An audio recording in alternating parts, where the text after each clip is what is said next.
TKR का दमपोख आप लोगों ने खाया है, TKR का स्पेशल ट्राउट मछली आप लोगों ने खाया है। अब बारी है TKR का मटका।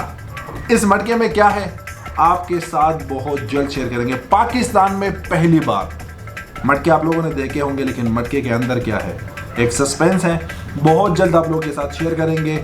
और ये आइटम इसी रमज़ान मुबारक को हम इंशाल्लाह लॉन्च कर रहे हैं और पूरे पाकिस्तान के लिए चैलेंज है कि इससे पहले पाकिस्तान में ये चीज़ पहले किसी ने नहीं बनाई और ये बना रही है TKR।